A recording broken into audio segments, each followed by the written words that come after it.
गुरु परंपरा योग संस्थान में आपका स्वागत है। हम लोग गोरक्ष संहिता पढ़ रहे हैं। गोरक्ष संहिता में प्रथम अध्याय यानी प्रथम शतक हम लोगों ने कंप्लीट कर लिया। द्वितीय अध्याय जिसको द्वितीय शतक कहा गया है उसकी शुरुआत करने जा रहे हैं। प्रथम शतक में 100 श्लोक थे, द्वितीय शतक में 101 श्लोक है। पहले शतक में हम लोगों ने जो षडांग योग की चर्चा थी उसमें से आसन और प्राणायाम को पढ़ लिया था, साथ ही 5 मुद्रा शब्द आया था उसको भी देख लिया था हम लोगों ने। आसन प्राणायाम की विशेषता हम लोगों ने देखी थी। प्राणायाम भी क्या, हम लोगों ने बेसिकली नाड़ी शोधन की चर्चा वहां पर देखा था। और प्राणायाम से आगे यानी जो 6 अंग है, आसन प्राणायाम प्रत्याहार धारणा ध्यान समाधि, तो वहाँ प्राणायाम का आधा हिस्सा वहां दिया हुआ, प्राणायाम का बाकी हिस्सा यहाँ दिया हुआ है। वहां नाड़ी शोधन दिया है, नाड़ी शोधन के बाद प्राणायाम की चर्चा द्वितीय शतक में। यहाँ प्राणायाम प्रत्याहार धारणा ध्यान और समाधि, ये सारी चीजें हम यहाँ पर देखेंगे, यानी यहाँ मतलब द्वितीय शतक में देखेंगे। तो द्वितीय शतक की शुरुआत ही हो रही है प्राणायाम से कि प्राणायाम में सबसे पहले कहा गया क्या करना है, क्या करें प्राणायाम में। तो गोरक्षनाथ जी कहते हैं, गुरु गोरखनाथ जी कहते हैं कि प्राण वायु और अपान वायु का जब निरोध हो जाता है, ऐक्य हो जाता है, फिर उस श्वास को जब गगन में उठाते हैं यानी सुषुम्ना मार्ग में प्रवेश कराते हैं, तब माना जाएगा कि वो प्राणायाम है। और एक शब्द आया हुआ है, श्लोक में लिखा हुआ है, रेचक पूरक कुंभक प्रणवात्मक है, प्रणव आत्मक है। रेचक पूरक कुंभक, तो ये इंपॉर्टेंट है, इसको नोट कीजिएगा। रेचक पूरक कुंभक प्रणवात्मक है। फिर 12 मात्रा वाले प्राणायाम की चर्चा आई है। 12 मात्रा वाला प्राणायाम, 12 मात्रा वाला प्राणायाम एक जगह और है, ध्यान करके रखिए। अभी मैं पूछूंगा कि कहाँ पर 12 मात्रा वाले प्राणायाम की चर्चा किस उपनिषद में, योग उपनिषद में की गई है। 3 प्रकार का बताया गया 12 मात्रा वाला प्राणायाम, कौन कौन सा है? अधम, मध्यम, उत्तम। सिंपल सा, ये सब जानते हैं हम लोग, बस मात्रा देख लीजिए। 12, 16, 10 बताया गया है अधम में। मध्यम में उसका डबल कर दिया, 12 का 24, 16 का 32, 10 का 20 कर दिया। उत्तम में 3 गुना कर दिया, 12 का 36, 16 का 48, 10 का 30 कर दिया। फायदा वही बताया गया, कब माने की मध्यम की सिद्धि हो रही है, मध्यम की सिद्धि, उत्तम की सिद्धि। अधम में पसीना आता है, मध्यम में कंपन हो रहा है और उत्तम में ऊपर उठता है, ये बातें कही। अब यहाँ सवाल है किस योग उपनिषद में 12, 16, 10 मात्रा युक्त प्राणायाम की चर्चा है? तो योग चूड़ामण्य उपनिषद में है। किसमें है? योग चूड़ामण्य उपनिषद में। याद आया था या नहीं आया था, या भूल गए थे? काफी चीज सेम है सर, चूड़ामणि और गोरख संहिता में बहुत कुछ सर। काफी चीजें, तो ये ध्यान रखेंगे, चूड़ामण्यक से गोरक्ष संहिता में बहुत सारी चीजें मिलती जुलती, कल भी बात हुई थी। और आगे भी ध्यान रखिए, योग चूड़ामण्यक से बहुत मिलता जुलता है। उदित जी कह रहे हैं याद है। अब प्राणायाम के बारे में आगे बता रहे हैं कैसे करना है। तो बद्ध पद्मासन लगाएंगे पहले। बद्ध पद्मासन लगा करके शुरुआत करने से पहले गुरु को नमस्कार करेंगे, भगवान शिव आदि गुरु को नमस्कार करेंगे। दृष्टि को भूमध्य पर ले जाएंगे, अपान वायु को ऊपर की ओर खींचेंगे और प्राण से मिलाएंगे। अपान वायु को ऊपर खींचकर प्राण से मिलाना है। इस अभ्यास से होता क्या है, कुंडलिनी का जागरण होता है, जो शुरुआत में ही बात कही गई है कि उस प्राण को, प्राण वायु को गगन में उठाना है। कुंडलिनी शक्ति ऊपर उठती है तो सभी पापों से मुक्ति मिल जाती है। अभी अभी सिर्फ विशेषता बताई गई, विशेषता ही है, बद्ध पद्मासन लगा के सारी विशेषता कही जा रही है। फिर कहा गया है 9 द्वारों को रोक करके वायु पान करें और उसे दृढ़ता से धारण करें, मतलब कुंभक करें। 9 द्वार जो है वो वायु के मार्ग कहे गए हैं, 9 द्वार। उन 9 द्वारों को रोकने की बात कही गई। 9 द्वार को बंद करेंगे और वायु का पान यानी पूरक करेंगे और कुंभक करेंगे। जब कुंभक करेंगे तब क्या होगा, अग्नि और अपान का योग होगा। अग्नि अपान का योग होगा, नाभि में अग्नि प्रज्वलित होगी। अग्नि अपान के योग से उसके ताप से कुंडलिनी जागृत होगी, फिर उसको ऊपर उठाने का अभ्यास करना है। अब जो इस प्रकार से आत्मा का ध्यान करता है वो हमेशा जीवित रहता है। और योगी जब तक वो जीवित रहता है तब तक योगी जन उसकी स्तुति करते हैं। एक तो वो जीवित रहता है और जब तक वो जीवित रहता है योगी जन उसकी स्तुति करते हैं। अब वो शरीर छोड़ेंगे तो अपनी इच्छा अनुसार छोड़ेंगे। फल बताया गया है, पाप रूपी ईंधन को समाप्त करता है, जितने हमारे पहले के पाप हैं वो सब पाप समाप्त हो जाएंगे। और संसार सागर से पार लगाने के लिए महासेतु शब्द का इस्तेमाल किया गया है। प्राणायाम को महासेतु कहा गया है, ये ध्यान रखिए, प्राणायाम को महासेतु। अब एक विशेष बात यहाँ आई हुई, षडांग योग की परिभाषा। आसन तो हम लोगों ने उधर पढ़ लिया हुआ था, लेकिन परिभाषा देखिए क्या कहा गया। आसनेन रुजो हंति प्राणायामेन पातकम विकारम मानसम योगी प्रत्याहारेण मुच्यति धारणा भी मतो धैर्यम ध्यानात् चैतन्यम उद्भूतम समाधो मोक्ष आपनोति त्यक्त्वा कर्म शुभा शुभकम। आसनैन रुजोहंती, शरीर में जो रोग है आसन से खत्म होंगे, प्राणायाम से पाप दूर होगा, मानसिक विकार प्रत्याहार से दूर होगा, धारणा से धैर्य आएगा, और ध्यान से चेतन का उद्भूतन। यही चूड़ामणि से मिल रहा है, ये भी हाँ मैं पूछने ही वाला था, उदित जी ने मैसेज कर दिया। और समाधि से मोक्ष की प्राप्ति होती है और सभी शुभ अशुभ कर्मों का त्याग हो जाता है। अब देखिए कहाँ से लिया गया है, किस उपनिषद से? योग चूड़ामण्यक उपनिषद में यही परिभाषा दी गई है।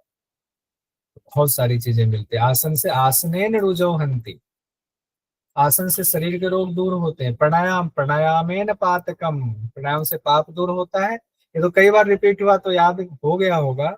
मानसिक विकार दूर होता है किससे? प्रत्याहार से। धैर्य, धीरता आती है, धैर्य आता है किससे? धारणा से। अध्यान से उस चेतना का प्रत्यक्षीकरण होता है, चेतना उद्भूत होती है। और समाधि से मोक्ष की प्राप्ति होती है। कैसे मोक्ष की प्राप्ति होती है? त्यक्त्वा कर्म शुभ अशुभम अशुभकम, शुभ अशुभ कर्मों का जब त्याग हो जाता है तो मोक्ष की प्राप्ति होती है। ये समाधि की बात। 3 लोगों की किताब, 4 लोगों की किताब मैं नहीं भेज पाया हूँ। उन लोगों की किताब मुझे पोस्ट ऑफिस से, स्पीड पोस्ट से भेजना था, क्योंकि डीटीडीसी वाले ने मना कर दिया। गांव का जिनका एड्रेस रहता है, जिनका इंटीरियर का रहता है, उनको मना कर दिया गया है। वेदन जी है, नेहा जी है, स्वाति जी का भी नहीं गया हुआ है। तो मैं पोस्ट ऑफिस गया था, सुबह में उनका सिस्टम खराब था, दोपहर में गया तो लंबी लाइन थी, फिर हम चले आए। और कल तो छुट्टी है तो फिर परसों भेजूंगा, तो परेशान मत होइएगा। बाकी सब लोगों को तकरीबन भेज दिया हुआ है, राहिसा जी को मिल गया हुआ। जिनको मिलता जाए मुझे मैसेज भी एक डाल दिया कीजिएगा। पैकेट बना हुआ है वेदन जी आपका भी। ये इंपॉर्टेंट कहा गया, 12 प्राणायाम से प्रत्याहार होता है, 12 प्रत्याहार से धारणा होती है, 12 धारणा से ध्यान होता है, 12 ध्यान से समाधि की स्थिति आती है। पुराने वाले नोट्स को मत देखिएगा, उसको फाड़ के फेंक दीजिए, उसमें कई चीजें बाय मिस्टेक है वो। तो जो भी है, नया नोट्स आपको मिलेगा, इसमें थोड़ा सा बच गया हुआ है। अब देखिए, 12 प्राणायाम से प्रत्याहार होता है कहा गया, 12 प्रत्याहार से धारणा होता है। तो 12 प्रत्याहार का मतलब 144 प्राणायाम हो गया। कैसे? 12 गुना 12 करेंगे 144 हो जाएगा। और 12 धारणा से ध्यान होता है। तो 12 धारणा का मतलब है, अब एक धारणा हो गई 144 का, 144 गुना 12 करेंगे तो 1728 प्राणायाम से ध्यान हो गया। 12 ध्यान से समाधि की स्थिति है, तो 1728 में 12 से गुना करेंगे तो 20,736 प्राणायाम होगा। इससे समाधि के बारे में बताया गया है। पुस्तक में आप कहीं पढ़ेंगे ना, तो इसमें गलती से टाइपो हुई किताब में, और गलती जब हम किताब से नोट्स बनाते हैं हम वही गलती करते हैं, 20,763 लिख देते हैं, क्योंकि गलती से किताब में 20,763 कई व्याख्याकारों ने लिख दिया हुआ है कैलकुलेशन के हिसाब से, तो टाइपो हुआ है। लेकिन कितना हो रहा है? 20,736 प्राणायाम होता है। ये ध्यान रखेंगे, जब कैलकुलेट करेंगे तो इतना ही निकल कर आएगा।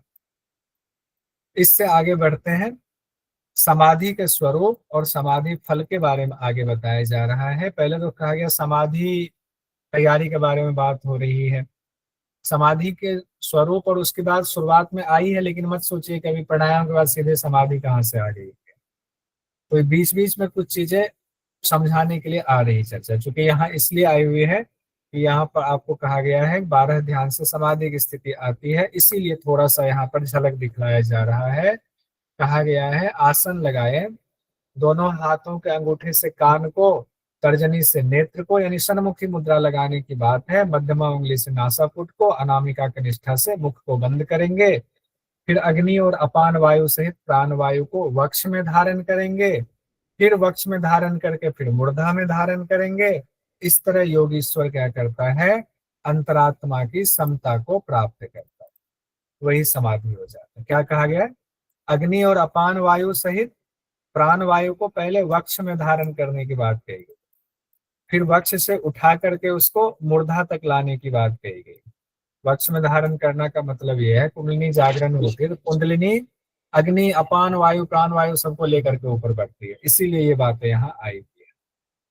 और जिनको समाधि की प्राप्ति होती है, कहा गया समाधि के द्वारा वो विश्वतो मुख परम ज्योति के दर्शन कर लेता है, फिर कर्मों में लिप्त नहीं होता। यहाँ पर एक बात कह के छोड़ दिया गया है।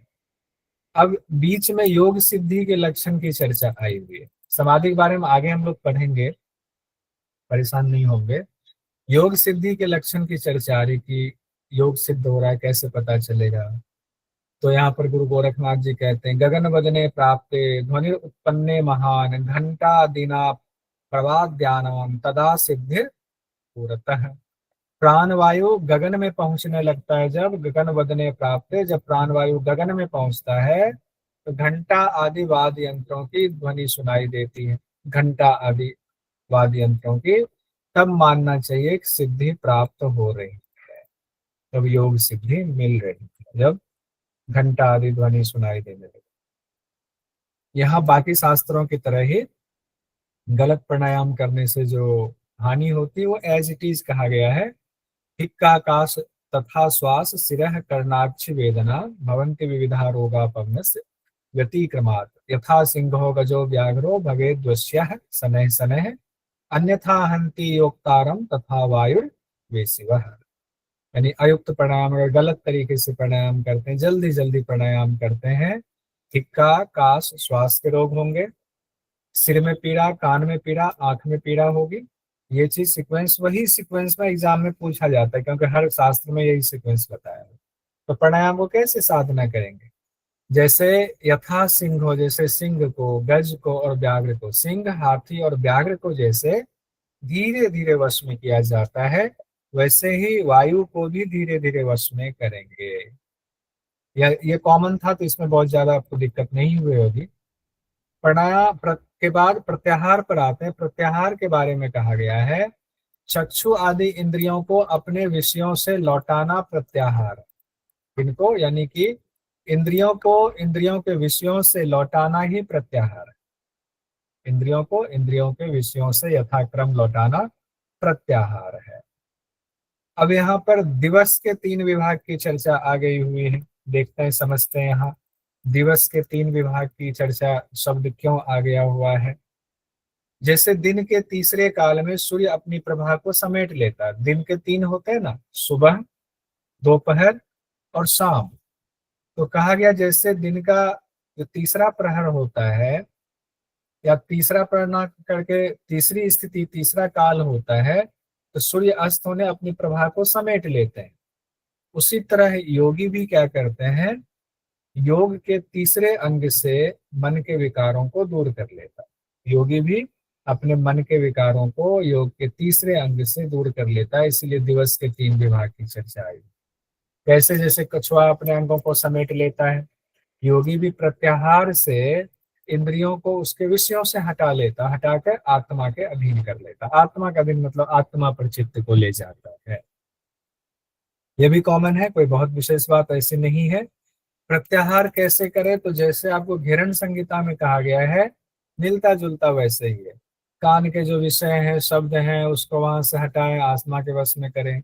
नासिका अच्छा बुरा सूंघ रही है तो हटाइए, उस पर ध्यान नहीं ले जाना है, वहां से मन हटा के आत्मा के वश में कीजिए। नेत्र से आप अच्छी बुरी चीजें देख रहे हैं, वहां से हटाइए, आत्मा के वश में ले आइए। त्वचा से स्पर्श अस्पर्श का अनुभव होता है, उसको हटाइए, ले आइए मन को आत्मा के वश में। जिह्वा स्वाद ले रही है, स्वाद अस्वाद को छोड़िए, ले आइए वश में, उसको आत्मा के वश में। ये प्रत्याहार का है। हठ योग से अब प्रत्याहार कैसे होता है, ये इंपॉर्टेंट चीज है, इसको ध्यान रखिएगा।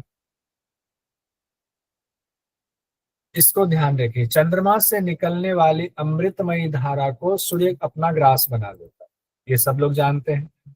उसे सूर्य से हटाकर स्वयं ग्रास बना लेना, यही प्रत्याहार। अब ये प्रत्याहार की बिल्कुल अलग व्याख्या की गई है, तो इसको इम्पोर्टेंट में नोट कीजिए, कभी भी पूछा जा सकता है, इम्पोर्टेंट है। अब यहाँ पर अलग ही बात कही गई, क्या कहा गया है, आपके चंद्रमंडल से अमृत का स्राव होता है, सूर्य ग्रस लेता है, तो सूर्य ना ग्रसे, ऐसा उपाय कीजिए कि आप खुद, योगी खुद उसका वो करे, ग्रास करे, तो प्रत्याहार कहलाता है।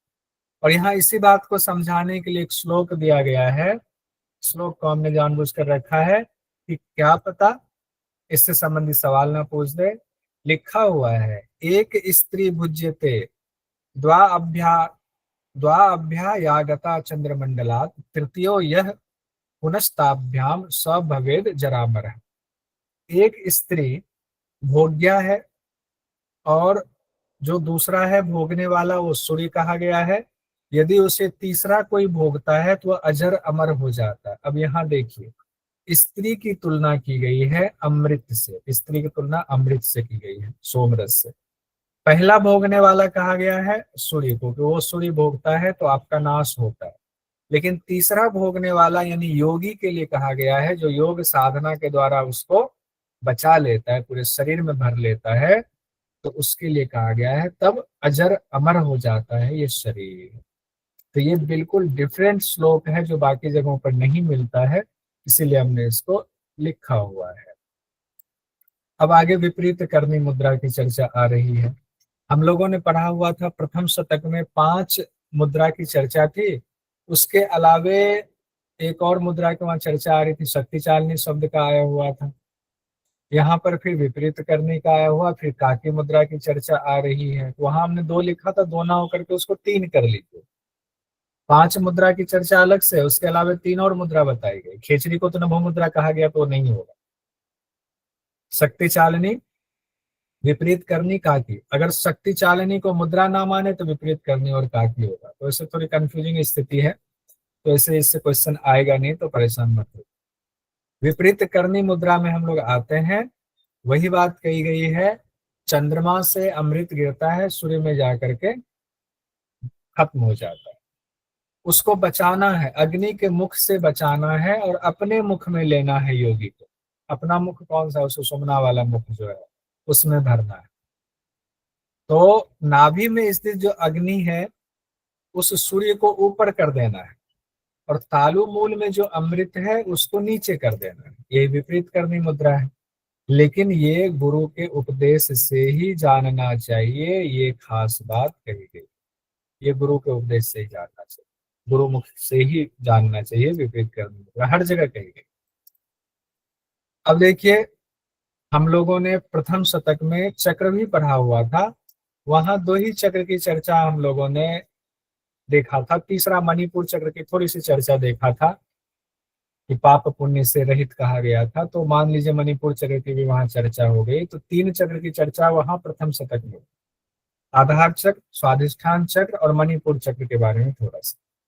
द्वितीय शतक में उसको बीच में यहाँ से उठाया गया, अनाहत चक्र से यहाँ से किया गया। अनाहत चक्र, विशुद्धि चक्र, आज्ञा चक्र की चर्चा आगे आने वाली है।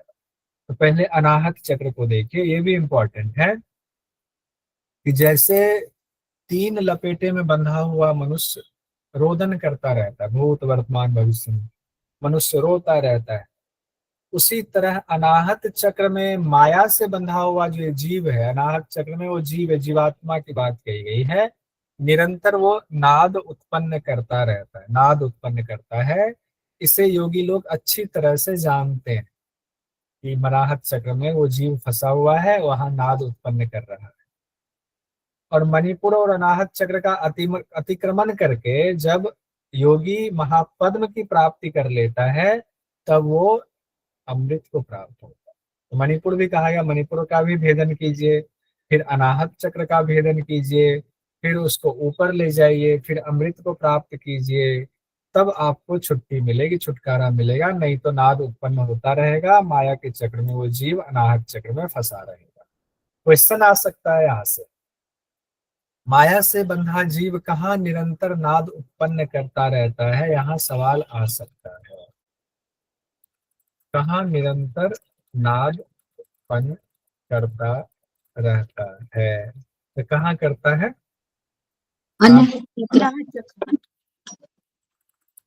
अनाहत चक्र।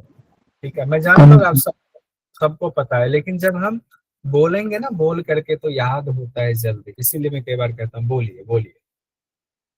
अब अमृत पान की यहाँ चर्चा आई, योगी अमृत को प्राप्त होता है, अमृत पान करता है, या आप कहें कि मुक्ति को प्राप्त होता है। फिर उसके ठीक बाद खेचरी मुद्रा की चर्चा आ गई। ठीक, खेचरी मुद्रा की चर्चा वहां पर थोड़ी सी बताई गई थी, थोड़ा यहाँ पर विशेषता के साथ बताया गया है कि जब प्राण वायु सहस्रार तक पहुंच जाता है और सहस्रार से पहुंचने के बाद षोडश दल कमल की तरफ जाता है। अब यहाँ यही लिखा हुआ है, प्राण वायु सहस्रार से जब षोडश दल कमल में गिरती है तो उसे नासिका से ऊपर वाले विवर में चढ़ा ले। नासिका से ऊपर जो विवर है वही आकाश वाला स्थान है, जिसको आप कपाल कुहर कहते हैं। क्या कहते हैं? कपाल कुहर। तो कहा गया उस प्राण वायु को कपाल कुहर में उठा लीजिए, फिर जिह्वा को उसी विवर में, उसी कपाल कुहर में ले जाइए, विवर शब्द कहा गया है। अब प्राण वायु सहित सहस्रार में पहुंची हुई कुंडलिनी का ध्यान कीजिए। अब प्राण वायु भी वहां पहुंच गया, जिह्वा भी वहां पहुंच गया है, वहां पर ध्यान लगाइए कुंडलिनी का। कुंडलिनी का जब वहां ध्यान लगाएंगे, कुंडलिनी का जब वहां साक्षात्कार होगा तो अमृतमयी रस का स्राव होता है, उसका पान कीजिए। अमृतमयी रस का स्राव कैसे होगा, ये बात यहाँ पर बताई, बहुत इंपॉर्टेंट है। इससे फल की क्या प्राप्ति होगी? योगी का शरीर अत्यंत कोमल और दोष रहित हो जाता है, वो चिरंजीवी हो जाता है। कब? जब उस अमृत तत्व को आप प्राप्त करते हैं, उसका पान करते हैं, तब के लिए कहा गया है। योगी का शरीर अत्यंत कोमल और दोष रहित हो जाता है, चिरंजीवी हो जाता है। अब इसके ठीक बाद काकी मुद्रा की चर्चा आई। काकी मुद्रा की चर्चा बीच में आएगी। कौवे की चोंच की तरह, कौवे से जैसे काकी से अर्थ कौवा का होता है, मुख कीजिए, प्राण अपान को लीजिए, शीतल वायु का पान कीजिए, तो कभी बूढ़ा नहीं होता है। वो कौन बूढ़ा नहीं होगा? जो काकी मुद्रा से प्राण वायु को अंदर खींचेगा। और फिर प्राण वायु को अंदर खींच करके अगर तालु मूल को आपने भर लिया तो 6 महीने में ही सभी रोगों का क्षय हो जाता है। काकी मुद्रा में कितने महीने में रोगों का क्षय होगा फल में कहा गया है? तो 6 महीने में सभी रोगों का क्षय हो जाता है। बीच बीच में एक एक चीज ऐसी आई हुई है। अनाहत चक्र देख लिया, अब विशुद्धि चक्र पर आते हैं। विशुद्धि चक्र की चर्चा यहाँ की। गुरु गोरखनाथ जी कहते हैं, साधक जिन्होंने यहाँ तक साधना कर ली, हम लोग तो एग्जाम की दृष्टि से पढ़ते हैं, इसलिए हम लोगों को पढ़ना पड़ता है, नहीं तो गुरु तो अभ्यास कराते जाएंगे, आपको एहसास होता जाएगा, आप उस अवस्था तक पहुंचते जाओगे, आपका ज्ञान वो लिखने पढ़ने की जरूरत नहीं है, वो साथ साथ करते जाओगे। तो साधक विशुद्धि चक्र में अमृत का ध्यान करें, गुरु गोरखनाथ जी कहते हैं। फिर सूर्य के मुख का वंचन करें। अब यहाँ ये बात आ गई, सूर्य के मुख का वंचन करें, यानी सूर्य में वो अमृत ग्रस ना ले सूर्य उसको, तो सूर्य के मुख को बंद करना है, ऐसे बंद कर देना है, किसी तरीके को उपाय करके सूर्य के मुख में वो ना जाए, ये उपाय करना है। अर्थात सूर्य के मुख को रोकेंगे और जो वो अमृत अब है वो सूर्य के मुख में ना जा करके खुद उसका पान कीजिए। इसीलिए विशुद्धि चक्र कहा गया है। विशुद्धि का अर्थ होता है, विशुद्धि वी शब्द से अर्थ होता है हंस। हंस मतलब जीव होता है, हंस मतलब क्या होता है? जीवात्मा। शुद्ध मतलब बिल्कुल प्योर, निर्मल होता है। विशुद्धि का अर्थ होता है निर्मल जीव, विशुद्ध जीव, जीवात्मा, उसको विशुद्धि कहा गया। और ये सुंदर व्याख्या यहाँ की गई, कही गई। तो विशुद्धि का अर्थ भी बताया गया है। सूर्य मुख के वंचन की बात आई है तो श्लोक में ये भी बताया गया कि सूर्य के मुख का वंचन कैसे करेंगे, कैसे सूर्य के मुख को रोकेंगे। तो विशुद्धि चक्र में स्थित अमृत का अपान युक्त प्राण को ऊपर विवर में ले जाए, इससे सूर्य मुख का वंचन हो जाएगा। यानी कि सूर्य को भी कहा गया ऊपर उठाना है, अमृत का अपान युक्त प्राण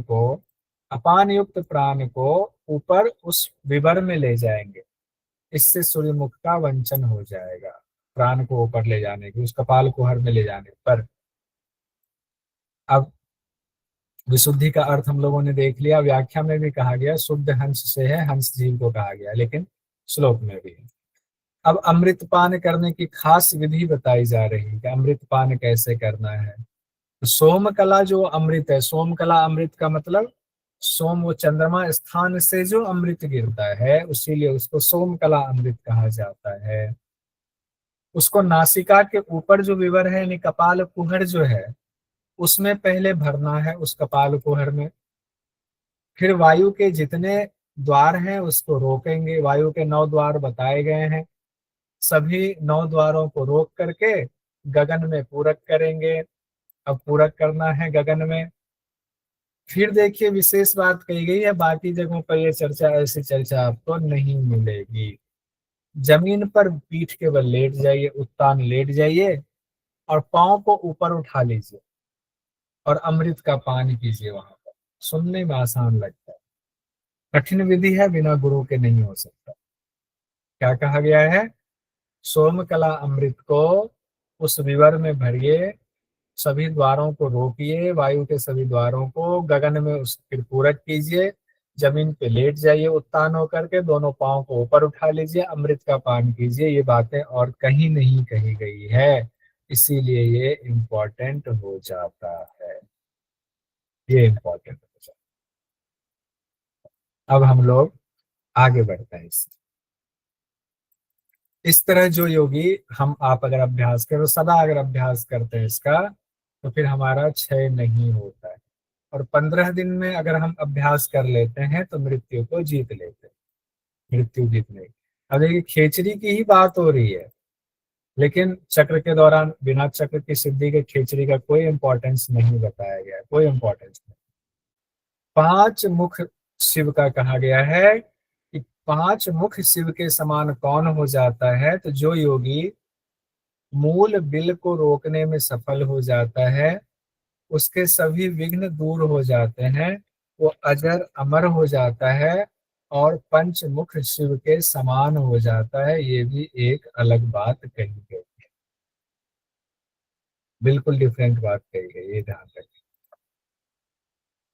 मूल बिल शब्द आया हुआ है, मूल बिल को जो रोकने में सफल हो जाता है। तो व्याख्या मूल बिल का उसमें फिर नहीं दिया हुआ कि मूल बिल से क्या तात्पर्य है, लेकिन व्याख्याकारों ने यह अर्थ लगाया है कि मूल बंध के द्वारा जब आप सुषुम्ना में प्राण को प्रवाहित करते हैं, तो एक तरह से आपने वहां पर प्राण को ऊपर उठा करके लॉक कर लिया। तो उसी के लिए तात्पर्य कहा गया है कि मूल बंध के द्वारा वायु को सुषुम्ना में ऊपर उठा लिया, फिर आपने उसको निकलने नहीं दिया, वो रोक लिया आपने। तो ये मूल बिल को रोकने से यही तात्पर्य। फल क्या है? सभी विघ्न दूर होते हैं, अजर अमर, लेकिन सबसे बड़ा फल है पंचमुख शिव के समान हो जाता है। ये बड़ी बात है, पंचमुख शिव के समान हो जाता है। खिचड़ी के दौरान जिह्वा को कैसा स्वाद लगता है? तो ये चर्चा यहाँ भी है, जो घिरण संहिता में भी थी और ग्रंथों में भी है। पहले क्षारीय स्वाद, फिर कटु स्वाद, फिर अम्ल के समान स्वाद, फिर दूध के समान स्वाद, फिर मधु के समान स्वाद, फिर घी जैसा स्वाद मिलता है खिचड़ी के दौरान, एचपी में भी कहा गया है। अब जब आप खिचड़ी का अभ्यास करते करते आपको सिद्धि मिल गई, तब क्या फल होता है? किस किस तरह की सिद्धि मिलती है? तो शुरुआत में 5 बातें कही गई हैं। रोगों का नाश होता है, वृद्धावस्था खत्म हो जाते हैं, बूढ़े नहीं होंगे, शास्त्रों का की व्याख्या का सामर्थ्य आ जाता है, अमृत तत्व और अष्ट सिद्धियां मिलती हैं, सिद्धांगनाएं आकर्षित होती हैं। ये 5 बातें कही है। रोगों का नाश, वृद्धावस्था खत्म हो जाएगी, शास्त्र की व्याख्या करने का सामर्थ्य आ जाएगा, अमृत तत्व और अष्ट सिद्धियां प्राप्त होंगी, सिद्धांगनाएं आकर्षित होंगी। और जब शरीर पूरी तरह अमृत से भर जाता है, तो 2 से 3 साल की बात कही गई है, 2 से 3 साल में ही बिंदु ऊपर चढ़ने लगता है, अणिमा आदि सिद्धियां मिलती है। हालांकि अणिमा आदि सिद्धियों की चर्चा ऊपर आ ही गई हुई है, तो उसी को फिर से समझाया गया है। अब जीवात्मा की स्थिति कैसी हो जाती है? वो शरीर, साधक के शरीर का, ये जो मांसहार वाला शरीर है, इसका त्याग फिर वो नहीं करता, अणिमा आदि सिद्धियां मिल गई होगी। जिसका शरीर अमृत से भरा होता है, उस पर तक्षक नाग का भी असर नहीं होता है, वो भी काट ले तो उसका असर नहीं होता है। ये बात भी खास तौर पर कही गई। अब हम लोग पढ़ रहे हैं अभी खेचरी मुद्रा में जब पूरी सिद्धि हो जाती, 2 से 3 साल हो जाता है, अणिमा आदि सिद्धियां मिल जाती हैं, तब जीवात्मा उस साधक के शरीर को त्याग नहीं करता है। शरीर इतना अमृत से भर जाता है, तक्षक नाग भी अगर काट ले तो उसके विष का असर नहीं होता है। अब हम लोग आसन पढ़ लिया, प्राणायाम पढ़ लिया, प्रत्याहार पढ़ लिया, इस दौरान विपरीत करनी मुद्रा पढ़ लिया, काकी मुद्रा पढ़ लिया, खिचड़ी मुद्रा के बारे में थोड़ा देख लिया। इतनी सारी चीजें हम लोगों ने खिचड़ी पका लिया हुआ है। अब हम लोग धारणा पे आते हैं। अब एक धारणा देखते हैं। आसन प्राणायाम प्रत्याहार की सिद्धि के बाद धारणा का अभ्यास करना चाहिए। यहाँ पर गुरु गोरखनाथ जी के धारणा की परिभाषा में बताया गया है, हृदय में मन की निश्चलता के साथ पंच महाभूतों पर अलग अलग धारणा करना ही धारणा। यानी घेरन संगीता में कहा गया पंच महाभूतों पर धारणा करें, वही बात यहाँ पर भी कही जा रही है। अब देखिए, इसको हम जाते हैं, हम लोग चार्ट में देखते हैं पंच महाभूत के धारणा के बारे में क्या कहा। ये चार्ट देखिए, जैसे तत्व, इसको भी समझना आसान होगा क्योंकि पहले हम लोग कई बार इसको पढ़ चुके हैं। पृथ्वी तत्व, जल तत्व, अग्नि तत्व, वायु तत्व, और एक और हो गया आपका आकाश तत्व। आकाश से धारणा भी आ ही जाते तो एक साथ हो जाता, नीचे क्यों चले गए हो? चलिए कोई नहीं, ये इसमें आने में दिक्कत हो रही है। तो आकाशी धारणा तक हम लोग पढ़ेंगे पृथ्वी से। तो पार्थिवी धारणा, वर्ण है हरिताल पीला, देवता ब्रह्मा है, आकार इसमें चकोर कहा गया, चतुष्कोण कहा गया है, 4 कोनों वाला। बीज मंत्र वही है लवर यह वाला, तो लम बीज मंत्र है। कितनी देर धारणा करनी है? 5 घटी तक धारणा करनी है। और फल क्या होगा? पृथ्वी तत्व विजय प्राप्त हो जाता है। गुण भी बताया गया, आगे के श्लोक में गुण बताया गया। पहले एक एक धारणा के बारे में चर्चा की गई श्लोक में, 5 धारणा पर धारणा की बात है। फिर कहा गया पृथ्वी तत्व का गुण होता है स्तंभनी, स्तंभित करने वाला, रोकने वाला, कठोरता से संबंधित है, किसी चीज को रोकना, स्तंभित करना। पृथ्वी के गुण बताए, कई गुण है, उसमें से एक गुण ये है, मुख्य गुण ये है। फिर जल तत्व है, यानी वारुणी धारणा है। वारुणी धारणा में वर्ण कहा गया, यानी रंग कहा गया है, कुंद पुष्प के समान धवल सफेद रंग कहा गया, इसलिए हमने ब्लैक बैकग्राउंड काला कर दिया और ऊपर सफेद कलर कर दिया। देवता हो गए, ब्रह्मा भगवान कहा गया है। और आकार अर्धचंद्राकार आकार बताया गया है। बीज मंत्र वम है। ये सब चीजें आपको याद है, इसलिए बढ़ता जा रहा हूँ। जिनको याद नहीं हो ज्यादा ध्यान दीजिएगा, याद मैं इसलिए कह रहा हूँ, कई बार ये चीजें हम लोग पढ़ चुके हैं। धारणा 5 घटी तक ही वहां पर चित्त को ठहराएंगे। फल क्या होगा? इसमें फल देखिए क्या बताया गया है, दुस्सह कालकूट विश्व भी भस्म हो जाता है। जो ऐसा एकदम कालकूट है, बहुत भीषण विष है, उसका भी नाश हो जाता है वारुणी धारणा से। गुण बताया गया द्रावणी, द्रावणी गुण क्या होता है? किसी को भी गीला करने वाला गुण, द्रावणी मतलब गीला करने वाला, जल तत्व वाला, ये गुण माना जाता है। अग्नि यानी वैश्वानरी धारणा, अग्नि मतलब वैश्वानरी धारणा की चर्चा हो रही है। वैश्वानरी धारणा में इंद्रगोप लाल रंग हुआ। अब देखिए यहाँ चक्र भी जुड़ा हुआ है। पृथ्वी कौन सा चक्र हुआ? आधार चक्र। जल कौन सा हुआ? स्वादिष्ठान। अग्नि वाला कौन सा हुआ? मणिपुर चक्र में आ गया। रंग क्या होगा? इंद्रगोप के समान एकदम लाल रंग वाला।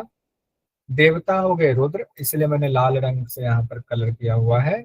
आकार त्रिकोण बताया गया, त्रिकोण आकार है। बीज मंत्र ल व र, तो रम बीज मंत्र है। 5 घटी तक धारणा करेंगे। कौन सा ग्रंथ हम लोग पढ़ रहे हैं? नाम बताइए एक बार। गोरख संहिता। गोरख संहिता। गोरख संहिता। गोरख संहिता।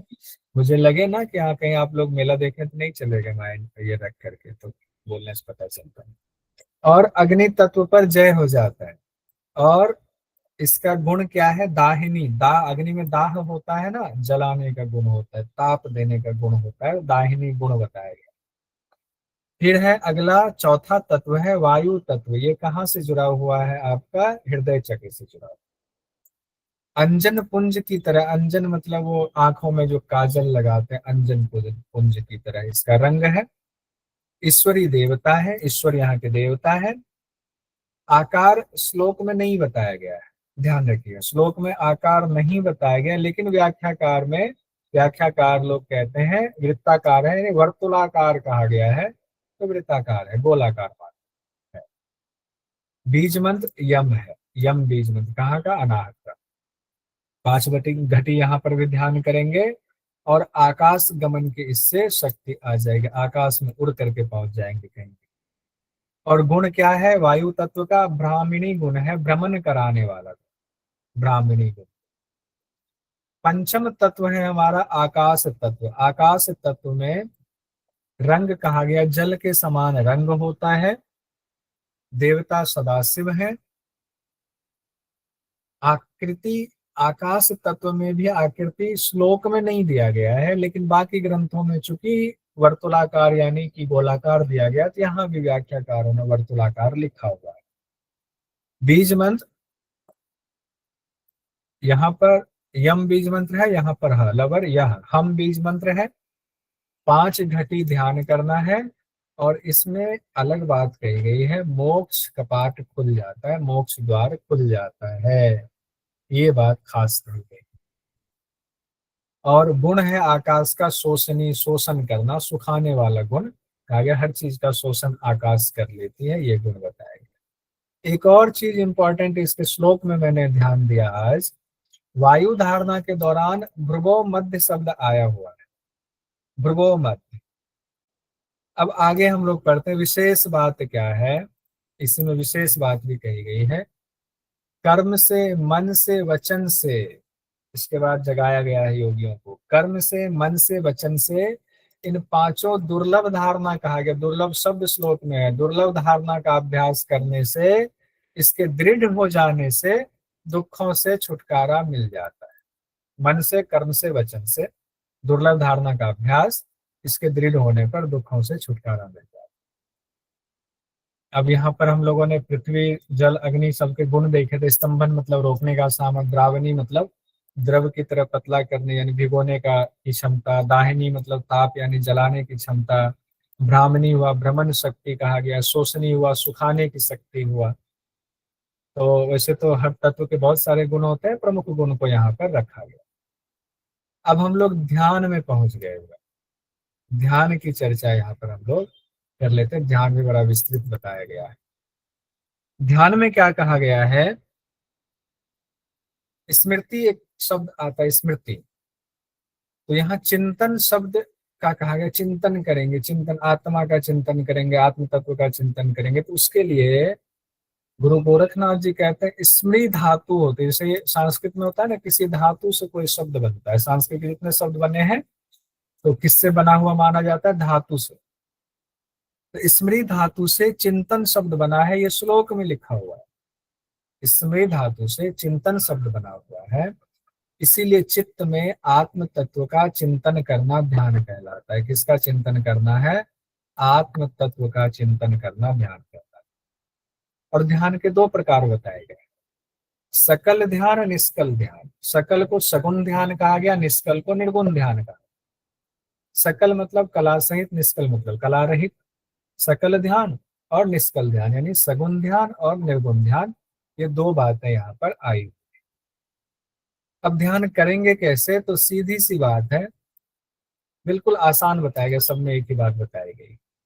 पहले तो सुखासन में बैठना है, कुंडलिनी सहित उस आत्मा का ध्यान करना, सभी दोष दूर हो जाते हैं। मुच्यते किलविषात शब्द आया हुआ है, सभी दोष दूर हो जाते हैं, ऐसा कहा गया। अब एक एक करके यहाँ पर श्लोक में सभी चक्रों के बारे में बताते हुए उससे संबंधित ध्यान बताया गया, यानी सभी 6 जगहों पर ध्यान करने की बात आई हुई। जैसे पहले कहा गया है, सबसे पहले आप इस पर ध्यान करेंगे, मूलाधार चक्र पर, जो 4 दल वाला कमल है, वहां कुंडलिनी सहित ध्यान करने से सारे दोष दूर होते हैं। ये अलग अलग हम लोग ना पढ़ करके इसको टेबल में देख लेते हैं एक साथ। मैं लिखा तो सब है, नोट्स में आपको सब मिल जाएगा, टेबल में एक साथ आपको समझ में आ जाएगा। तो ध्यान जब आया हुआ है सकल निष्कल ध्यान, तो देखिए किस तरह से आया हुआ। सकल ध्यान में कैसे किया हुआ, यानी सगुण ध्यान की बात आ रही। तो 6 चक्र, तो 6 ध्यान उसमें आ गया, समाहित हो गया। आधार चक्र में 4 दल कमल है, वहां पर भावना क्या होगी? स्वर्ण आभा के समान वहां पर क्या भाव हमारा होना चाहिए। सगुण ध्यान में कि 4 दल कमल है, स्वर्ण आभा के समान है, वहां पर कुंडलिनी सहित ध्यान करेंगे, कुंडलिनी सहित ध्यान करेंगे। फल क्या होगा, मुच्यते किलविषात, सारे दोष दूर हो जाते हैं, सारे दोष दूर हो जाएंगे। फिर स्वाधिष्ठान पर ध्यान है, ऐसे एक एक चक्र पे ध्यान। स्वाधिष्ठान पे ध्यान है, 6 दल वाला कमल है, माणिक्य के समान वहां पर प्रभा है, ऐसा ध्यान कीजिए। फल कहा गया है, योगी सुखी हो जाता है। फिर मणिपुर चक्र पर ध्यान करने की बात आई हुई है, 10 दल वाला कमल है, ध्यान में कहा गया वहां आदित्य। अब देखिए सूर्य की बात की गई है, सूर्य भी कैसा कहा गया है, तरुण आदित्य का ध्यान कीजिए, तरुण के समान आदित्य की प्रभा है वहां पर। तरुण आदित्य और प्रचंड आदित्य 2 शब्द आएगा। मणिपुर में आया हुआ तरुण आदित्य जगत को संक्षोभ करने में समर्थ हो जाता है, जगत को कंट्रोल करने में समर्थ हो जाता है। फिर अनाहत चक्र पर जब पहुंचते हैं तो वहां पर क्या ध्यान करना है, प्रचंड सूर्य समान तेज हो जाता है, प्रचंड सूर्य के समान तेज का वहां पर है प्रभाव, वैसा ध्यान करना है।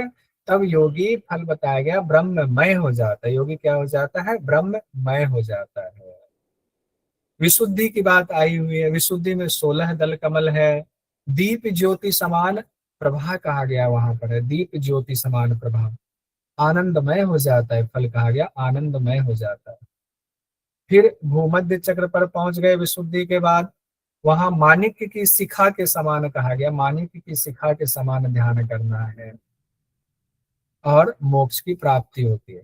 एक चीज सब में कॉमन कहा गया है, जो यहाँ पर देखिए, नासिका पर दृष्टि रखते हुए, नासिका पर दृष्टि रखते हुए सब में कॉमन शब्द ये लाइन आई हुई, नासिका पर दृष्टि। कंठ में भी कहा गया हुआ है, तो नासिका के अग्रभाग पर दृष्टि रखते हुए, ये हमने नहीं लिखा हुआ है, ये सब में है, नासिका के अग्रभाग पर दृष्टि रखते हुए ध्यान करना है, ये कॉमन है सब में, यहाँ नोट में लिख देते हैं। नासाग्र पर दृष्टि रखकर जो ध्यान करता है, ये सब में बताया गया,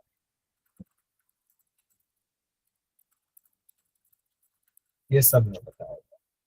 ठीक है, तो 6 चक्र की बात आई हुई है, कमल दल है, ध्यान के लिए विशेष उसमें आभा बताई गई है और उसका फल बताया गया। ये आपके सगुण ध्यान हो गया। सकल ध्यान की बात आई हुई है। फिर निष्कल ध्यान, निर्गुण ध्यान की बात आती है। नासिका के अग्रभाग में निर्गुण शांत गगन के सदृश विश्वतो मुख शिव के ध्यान की बात आई हुई, जब उनका ध्यान करेंगे तो ब्रह्ममय हो जाएंगे। निर्गुण ध्यान में कहा गया है, इनका ध्यान करना है, निर्गुण स्वरूप का ध्यान करना है। निर्गुण स्वरूप में भी कहा गया शांत है, गगन के सदृश है, आकाश के सदृश है। कौन, विश्वतो मुख शिव, जो सब पूरा विश्व ही उनका मुख है, मतलब वो हर जगह मौजूद हैं। उनका ध्यान करने से योगी ब्रह्ममय हो जाता है। फिर ध्यान से कैवल्य की प्राप्ति की चर्चा, अब ध्यान हो रही है। ध्यान हम लोगों ने दोनों ध्यान देख लिया, तो ध्यान से होगा क्या, कैवल्य की प्राप्ति होगी। आज्ञा चक्र किसे कहते हैं, पहले ये बताया गया कि आज्ञा चक्र को समझ लीजिए, फिर कैवल्य की बात आएगी, मुक्ति की बात आएगी। आकाश में जहां शब्द प्रकट होता है वह आज्ञा चक्र का स्थान है। शब्द मतलब यहाँ कहा गया है नाद प्रकट होता है, ये व्याख्या में लिखा हुआ है, लेकिन श्लोक में यही लिखा हुआ है, आकाश में जहां शब्द प्रकट होता है वह आज्ञा चक्र का स्थान है। वही आत्मा में शिव का ध्यान करेंगे तो मोक्ष की प्राप्ति होगी, मोक्ष की प्राप्ति शिव के ध्यान से होगी। फिर से भगवान शिव के लिए थोड़ी सी उनका स्वरूप बताते हुए फिर से मुक्ति को कैसे पा लेता है, तो निर्मल गगन के समान, ऊपर भी कहा गया, मरीचि जल के समान, सर्वव्याप्त, जो सर्वव्याप्त आत्मा है उनका ध्यान करने से योगी मुक्ति को पा लेता है, ये बात कही गई है। अब ध्यान से कैवल्य की बात भी आई हुई है। अब ध्यान से अष्ट सिद्धि की प्राप्ति भी होती है। कैसे होती है, तो ध्यान 9 जगह पर जब हम ध्यान करते हैं तो अष्ट सिद्धि की प्राप्ति होती है। अब ये जो 9 जगह है ये बहुत इंपॉर्टेंट है, इसको इंपॉर्टेंट मार्क कीजिए, इंपॉर्टेंट मार्क कीजिए इसको।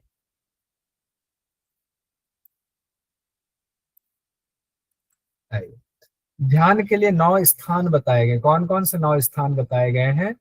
गुदा, मेढ, नाभि, हृदय पद्म, उससे ऊपर कहा गया है तो उससे ऊपर, हृदय पद्म से ऊपर विशुद्धि मानते हैं। फिर घंटिका शब्द आया हुआ है, फिर लंबिका शब्द आया हुआ है, फिर भूमध्य आया हुआ है, फिर नभोबिल एक शब्द आया हुआ है, नभोबिल जिसको आकाश कहते हैं। तो ये 9 स्थान बताए गए हैं। कई जगहों पर व्याख्याकार ये लिखते हैं कि ये 9 चक्र की भी बात आ रही है, तो इनडायरेक्टली कहीं 9 चक्र तो नहीं है, ये बात भी घुमा फिरा करके कहीं मामला आ जाता है। जब इन 9 स्थान पर ध्यान करते हैं तो अष्ट सिद्धि मिलती है, ये लिखा हुआ है श्लोक में। पहले तो 6 चक्र का था, फिर सगुण ध्यान के बाद निर्गुण ध्यान की बात आई थी, फिर कैवल्य की बात आई भगवान शिव पे ध्यान करने से। फिर यहाँ ध्यान के लिए 9 स्थान बताए जा रहे हैं। 9 स्थान के नाम लिखे हुए, ये आप अपने उसमें नोट कीजिएगा, और इसको याद करना बहुत मुश्किल नहीं है। एक दो नाम थोड़ा सा अलग है, बाकी सब याद हो जाएगा आपका। कि अगर गोरक्ष संगीता में ध्यान के लिए 9 स्थान निम्न में से कौन बताए गए हैं, कौन से हैं, तो दिक्कत नहीं होगी। इनमें ध्यान करेंगे तो अष्ट सिद्धि मिल जाएगी। और इन स्थानों में ध्यान कैसे करना है, गुरु गोरखनाथ जी कहते हैं, ये मेरा कथन है। इन स्थानों में ब्रह्मात्मक, तेजोमय, ज्योति स्वरूप शिव के ध्यान से मुक्ति मिल जाती है। इन्हीं शिव के ध्यान से मुक्ति मिलती है। हम लोग यहीं तक रहने देते हैं आज। कल हम लोग इसको कंप्लीट कर लेंगे, कल देखते हैं क्लास हो पाती है नहीं। कल हम लोग यहाँ से ध्यान योग की महत्ता से हम लोग कंप्लीट कर लेंगे, और कुछ चीजें समय बचेगा रिपीट भी कर लेंगे इसी में।